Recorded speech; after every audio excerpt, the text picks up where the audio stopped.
Jennifer and David Adams are both employed by Kenneth Copeland Ministries.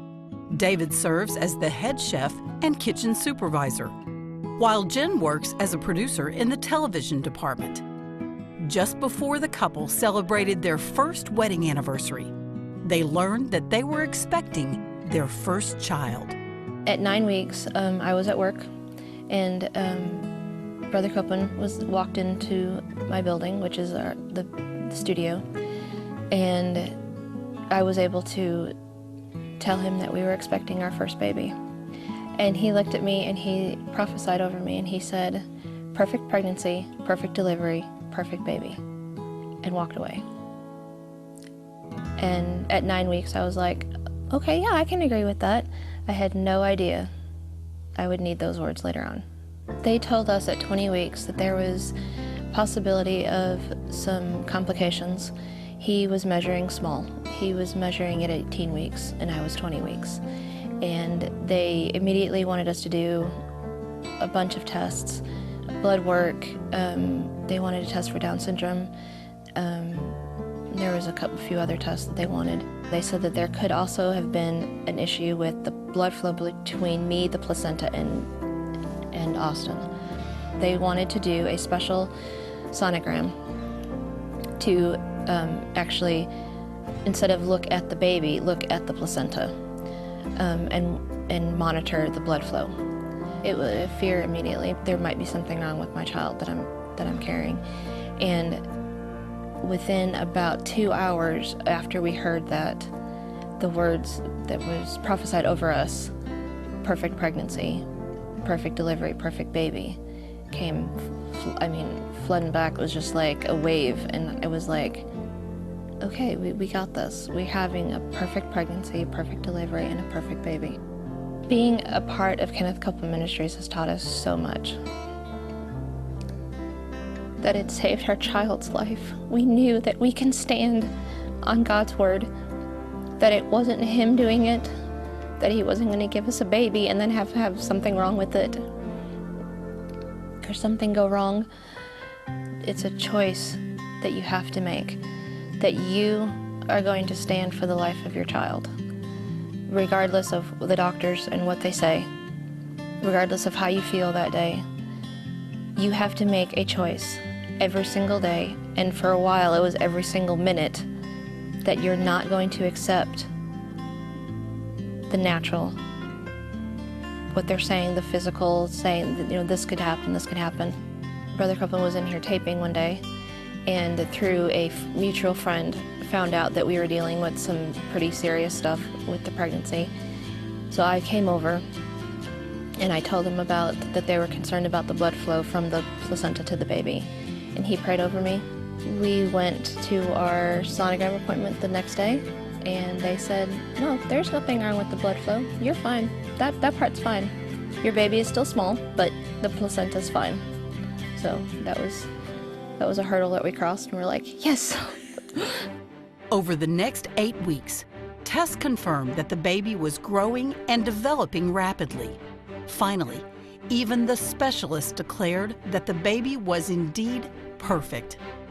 At 38 weeks, Austin David Adams was born, weighing a very healthy 8 pounds and 3 ounces. David and Jennifer were thrilled to finally meet their new son. However, within a short time, both Jen and baby Austin would be fighting for their lives. Jennifer began to bleed out, while Austin was having trouble breathing on his own. The baby was placed on oxygen and medication, as Jen was treated and slowly stabilized. These new parents stood on the prophecy that Kenneth had given for the year that proclaimed victory over death. Every year, there's a word for that year. There's a prophecy. Brother Copeland gave the prophecy in 2013 for the year 2014, and he said it was the year of victory over death and the manifested love. So we were able to stand on victory over death in our situation, and it became so real to us at that point, for me and for Austin. We're standing for me, that we're having victory over death, and for Austin that they said now is not breathing on his own. and we'll have to be on a machine for a couple weeks and be in the NICU, and that's when they told me they would have to transfer him from Denton to Louisville, which was, what, about 15 minutes? 15, 20 Yeah, minutes. 15, 20 minutes away from me.